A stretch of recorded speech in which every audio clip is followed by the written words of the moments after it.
Pak Jokowi selama ini support dan antara support. Ini ya, masih bicara ya. Hari ini juga, per hari ini juga Istana mengutus Pak Jokowi ke Vatikan. Jadi Anda sampaikan ke Pak Jokowi, kalau Anda punya adab, beri ruang Pak Prabowo berperan lebih banyak. Dan menganggap kita membentur-benturkan. Bukan.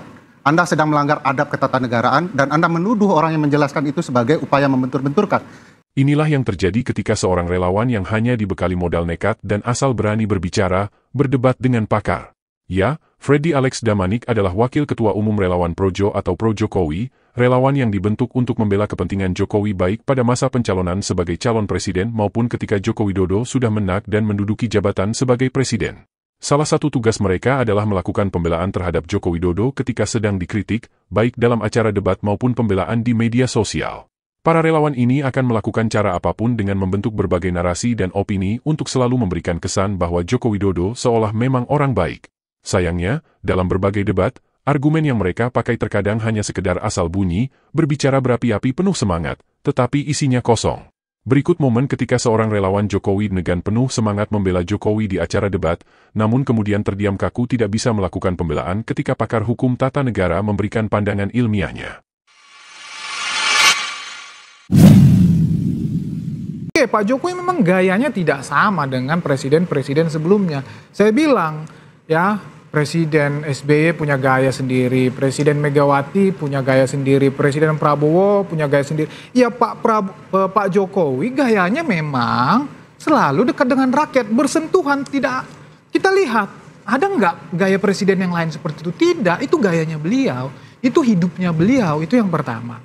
Kemudian saya bilang tadi, ya sehingga kami wajar mengatakan bahwa narasi-narasi yang seperti ini memang narasi yang tidak suka hubungan baik. Tetapi apa makna dari keterangan Pak Jokowi dibenturkan? Ini adu domba. Ya, tapi apa makna pernyataan Pak Jokowi ketika akan selesai masa tugas periode kedua mengatakan akan kembali ke Solo sebagai rakyat biasa kalau kita melihat kondisi saat ini? Itu yang saya sampaikan di depan tadi. Secara fakta memang Pak Jokowi itu tidak ada posisi formal di dalam pemerintahan ini. Tidak ada. Saya mau bantah ini boleh? Begini silakan Bang Ferry. Karena ini bicara ketatanegaraan dan menganggap kita membentur-benturkan. Bukan. Anda sedang melanggar adab ketatanegaraan dan Anda menuduh orang yang menjelaskan itu sebagai upaya membentur-benturkan. Saya sedang memperjuangkan hak Presiden Prabowo. Perlu diketahui. Sampai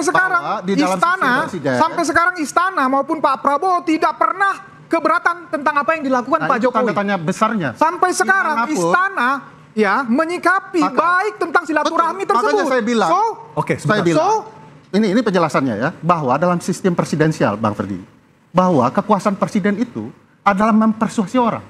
Dalam tatapan semua orang, presiden yang sudah lengser berupaya terus mempersuasi orang yang mestinya tugas presiden berkuasa. Pertanyaan Anda itu salahnya begini, harusnya menjelaskan, apakah patut presiden yang sudah lengser membuka panggung besar? Harusnya dia punya adab untuk memberikan kepada presiden yang berkuasa. Jangan-jangan presiden yang berkuasa punya keseganan atau juga disandera berbagai kepentingan yang dilakukan oleh mantan presiden yang sudah lengser ini. Tidak lumrah. Jadi Anda sampaikan ke Pak Jokowi, kalau Anda punya adab, beri ruang Pak Prabowo berperan lebih banyak. Kecuali memang adab Anda yang kurang dan merasa Anda betul-betul dicintai orang. Padahal presiden-presiden lain, selayaknya mantan presiden, punya banyak pendukung. Dan mereka juga dicintai oleh rakyat pendukungnya. Cuman satu orang yang paling GR. Makanya saya bilang, dalam sepanjang sejarah kita, mantan presiden yang 5 bulan ini selalu tampil di TV tidak berhenti-berhenti, seolah-olah mencari perhatian hanya Presiden Jokowi. Jangan-jangan memang ada niat ya, ingin selalu menampilkan diri tak berhenti-henti, hanya ingin memberikan pandangan bahwa saya lebih baik dari Presiden Prabowo. Harusnya Presiden Jokowi belajar adab ketatanegaraan. Kalau Presiden dan Istana, ya lepas saja, silahkan. Harusnya Presiden Jokowi yang sadar diri dan tahu malu. Ke sana ya, bahwa dalam berbagai peristiwa ketatanegaraan dalam sistem presidensial, yang aneh dalam apa yang terjadi akhir-akhir ini dengan Pak Presiden Jokowi dan Pak Presiden Prabowo adalah, biasanya Presiden dalam satu bangunan koalisi yang sudah lengser ke Prabon, itu tidak membuka apapun layar untuk dirinya. Dia akan menyerahkan kepada presiden yang dia dukung. Oke. Nah ini makanya disebut satu-satunya di dunia. Dia satu koalisi, tapi masih juga berputar-putar di berbagai media. Banyak dampak yang bisa muncul. Salah satunya adalah relasi kelembagaan. Presiden Prabowo bagaimanapun punya kedekatan dengan misalnya institusi TNI. Dia korsanya di sana. Sementara yang diterima tamu oleh mantan presiden adalah teman-teman dari kepolisian. Nah ini kan kayak sedang bertarung kekuatan gitu ya. Saya ingin menunggu juga itu teman-teman kepolisian datang ke Presiden Joko Widodo, Prabowo, dan teman-teman TNI datang ke mantan Presiden Jokowi. Jokowi mantan. Nah ini tidak terlihat selama ini. Bahkan di antar kementerian orang sudah membaca mana yang orangnya Pak Prabowo dan mana orang Pak Jokowi yang masih dalam kekuasaan. Penjelasan tadi dalam angka-angka ya, bahwa orang Pak Presiden Joko Widodo ada 17 orang. Ya. Maknanya sederhana, 50% kabinet Pak Joko Widodo ada di dalam tubuh kabinet Presiden Prabowo. Kalau ditanya apakah Pak Jokowi masih memegang kendali dalam hal-hal tertentu, siapa yang bisa membantah angka-angka ini? Ya. Nah kalau memang Pak Jokowi tidak menginginkan ya, gambaran soal dominasi dia di dalam kabinet, mestinya dia sudah memikirkan, saya menghormati Pak Prabowo, tolong Anda untuk sementara waktu tidak datang. Agar kemudian tempat istimewa dalam pandangan publik ada di Pak Prabowo. Ya, spotlightnya ke Pak Prabowo. Jadi di titik tertentu ini bukan soal sekedar pelanggaran hukum dalam ruang politik, mungkin tidak melanggar hukum. Tetapi bisa saja melanggar adab dalam berpolitik. Bukankah kemudian kita bisa melihat bahwa sekarang orang bertanya-tanya, kenapa kemudian Pak Prabowo diam saja? Apakah ada sifat yang powerless yang ingin ditunjukkan Pak Prabowo, sementara beliau terlihat berapi-api, tapi di ruang tertentu Pak Jokowi tampil dengan santun, ya, seolah-olah dia bukan orang punya ambisi. Ya. Nah tadi disinggung soal the man of contradiction. Semua catatan soal tingkah laku dan adab Pak Jokowi adalah apa yang diomongkan sebaliknya yang sedang terjadi. Dan bukan tidak mungkin kalau dia mengatakan tidak ada matahari kembar, jangan-jangan dialah matahari yang sedang dibicarakan. Bagi saya memang sikap seperti ini harus dijauhkan.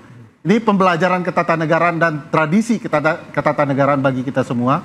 Kalau sudah selesai jadi presiden, ya betul-betul selesai jadi presiden. Oke, baik. Jangan ada upaya apapun untuk mendiskreditkan presiden yang baik. Ketika berbicara tentang jabatan dalam pemerintahan, maka itu berarti kita berbicara tentang hukum dan aturan yang telah disusun dalam aturan tata negara yang wajib menjadi pedoman bagi siapapun yang terlibat dalam jabatan pemerintahan.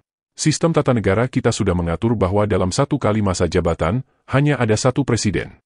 Namun yang terjadi saat ini adalah seperti adanya pembagian tugas di antara dua presiden. Prabowo membawa menteri-menterinya dari Partai Gerindra dan kalangan keluarganya sendiri, sedangkan Joko Widodo juga masih mempertahankan setengah dari menteri yang pernah dia pakai selama 10 tahun jadi presiden. Terakhir, terlihat sekali bahwa Prabowo hanya mengatur Tentara Nasional Indonesia, sedangkan kepolisian dikendalikan oleh Jokowi. Hal ini terbukti ketika peserta dari Sekolah Staf dan Pemimpin Menengah atau Sespimen Polri justru melakukan audensi ke rumah Jokowi di Solo, dan bukannya ke hadapan Prabowo sebagai presiden. Kapolri saat ini juga masih dijabat teman sejawat Jokowi dari Solo, yaitu Listio Sigit Prabowo yang sudah menjabat sebagai Kapolri sejak Jokowi masih menjadi presiden. Pembagian tugas juga terlihat ketika Prabowo dan teman koalisi partainya sukses meloloskan revisi Undang-Undang TNI. Sedangkan revisi Undang-Undang Polri sampai saat ini masih terus menjadi wacana. Dalam sebuah kesempatan, Prabowo bahkan berucap, jika Polri sudah mempunyai kewenangan cukup, untuk apa ditambah lagi? Terakhir, Jokowi bahkan menjadi utusan negara menghadiri pemakaman Sri Paus Fransiskus di Vatikan. Bagi pembela Jokowi, mereka membangun opini bahwa kepergian Jokowi membuktikan bahwa hubungan Prabowo dan Jokowi baik-baik saja. Mereka berpura-pura tutup mata dan menutupi fakta bahwa sesungguhnya Jokowi dalam misi menjalankan tugas sebagai presiden yang lain selain Prabowo. Relawan pembela Jokowi ketika berdebat sudah terbiasa berdebat kusir membawa masalah jauh dari konteks hukum dan aturan. Mereka tahu bahwa eksistensi Jokowi sebagai presiden yang lain selain Prabowo adalah tindakan ilegal yang hanya dilakukan oleh orang yang terbiasa menjadi pelanggar hukum. Dan itulah sebabnya ketika mereka berdebat, mereka terbiasa berteriak untuk mengintimidasi lawan bicara sekaligus menutupi ketidakmampuan mereka berdebat secara ilmiah. Bagaimana menurut pendapat kalian? Wajarkah jika sebuah negara dipimpin dua presiden hanya atas dasar kepentingan dan perjanjian